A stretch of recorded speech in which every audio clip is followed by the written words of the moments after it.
Almost 2 years ago, Azerbaijan fought a war with Armenia, which resulted in it taking back 7 districts internationally recognized as part of its territory. The two countries are now working towards a peace deal, but problems still remain. I'm Andrew Hopkins, and I've been speaking to the Azerbaijani Foreign Minister, Jeyhun Bayramov, one-on-one. Foreign Minister, thank you very much for talking to TRT World.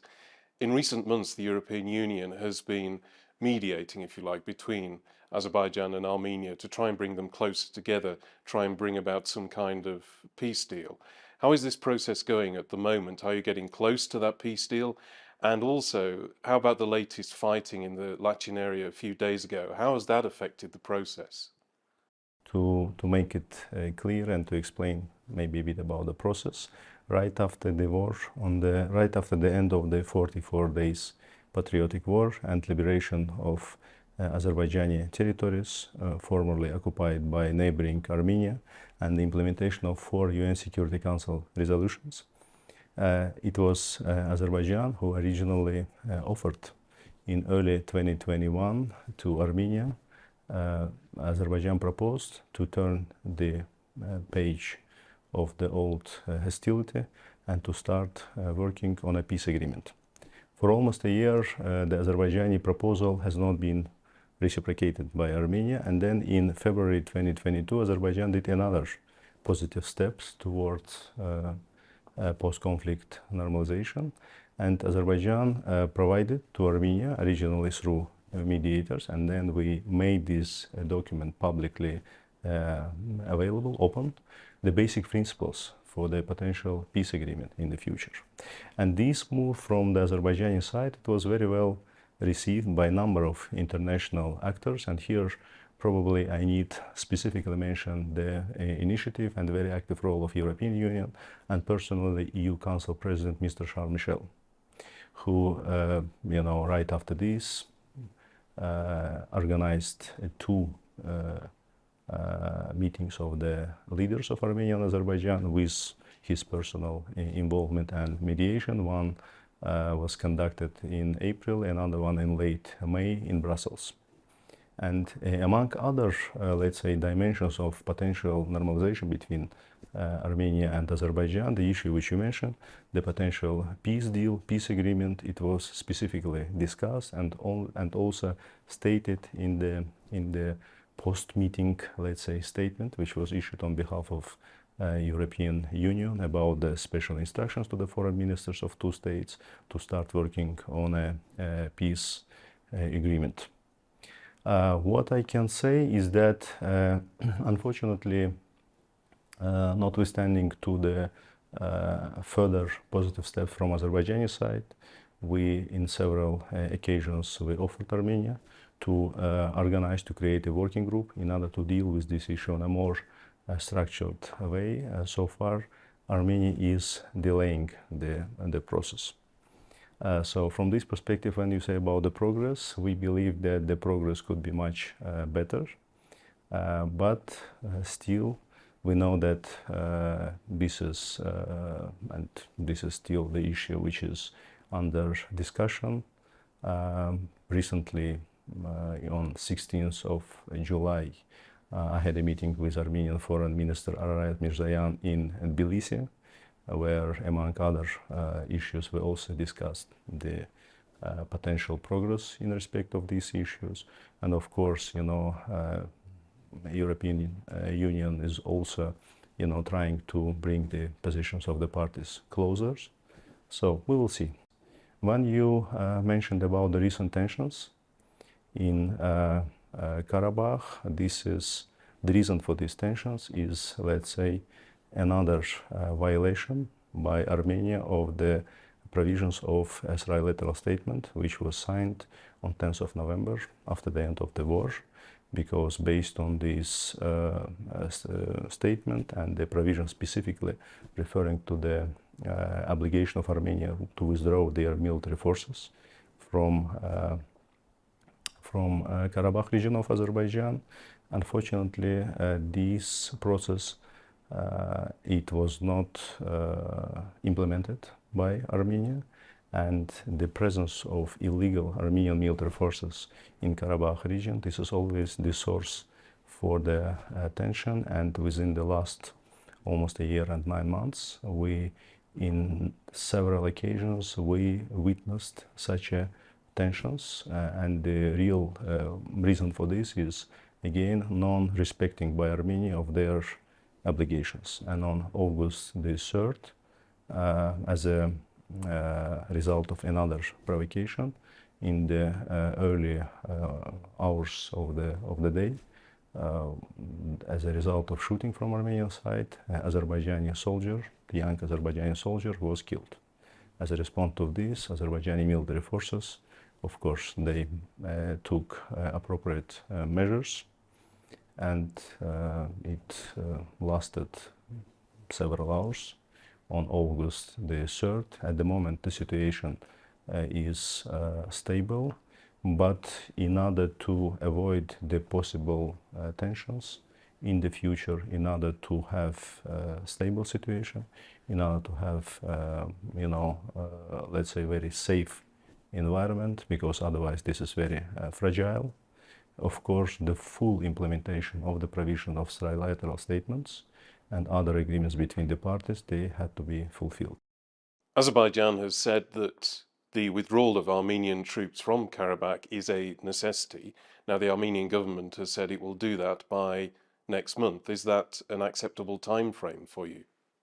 If I comment only, this particular statement which you are referring to, which belongs to, if I am not mistaken, to the Secretary of the Security Council of Armenia, Mr. Armen Grigoryan, which he made in late July, then it might be not clear what is. But if we look at the situation in context, and the truth and the situation is the following. The statement of Azerbaijan and our principal position that Armenian military forces has to be withdrawn from Karabakh. This is something which was agreed, which was written and provided in the trilateral statements, and the leaders of Azerbaijan, Armenia, and Russian Federation signed this document. And in this document, which is dated November 10, it is crystal clear provided that Armenian military forces had to be withdrawn from the region in parallel, which means simultaneously at the same time with deployment of peacekeeping forces. And if we take into account that peacekeeping forces, their deployment started on November 10 and was completed within several weeks.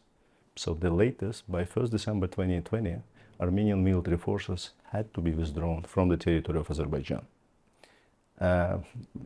Interestingly enough, that for a quite long period of time, the leaders, the high-level state officials of Armenia, political leadership, they were refusing the fact of presence of Armenian military forces on the territory of Azerbaijan, although we provided number of facts.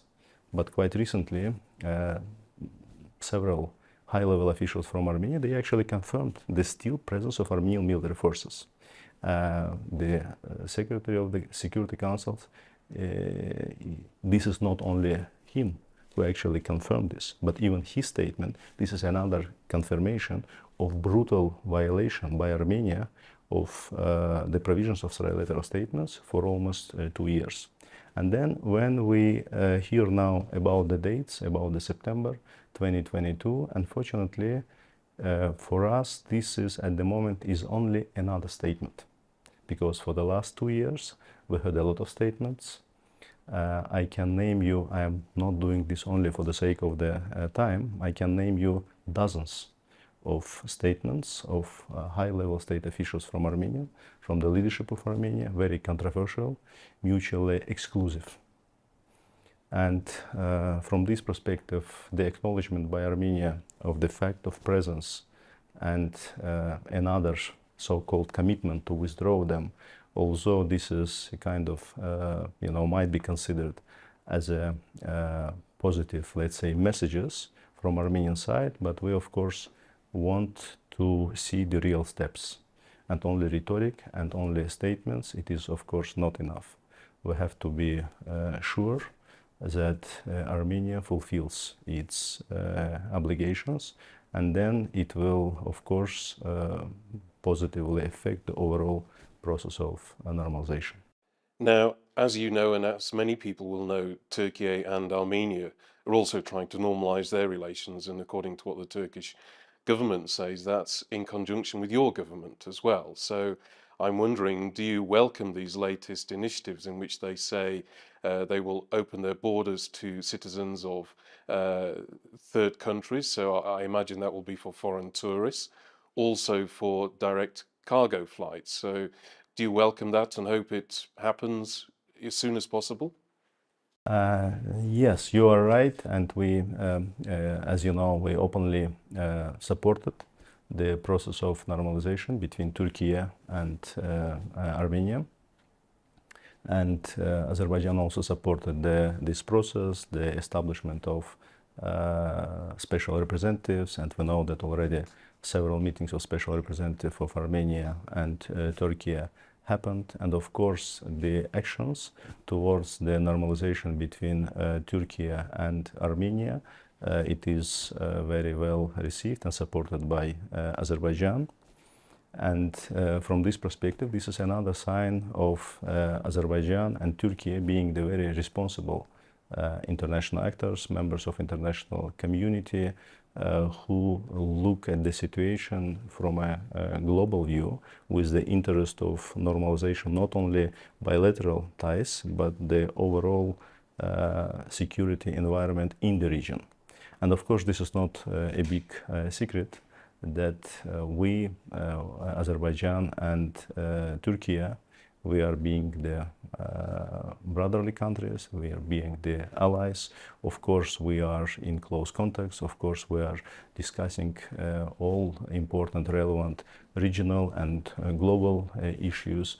And from this perspective, of course, what is happening on Azerbaijan-Armenia track about the potential normalization, and at the same time, what is happening between Turkey and Armenia. Of course, we are, discussing this, and we are very hopeful that these recent positive, let's say, goodwill gestures from Turkey side will be rightly and correctly understood also from Armenia, and they will also take the appropriate reciprocated steps. Okay, Foreign Minister, thank you very much.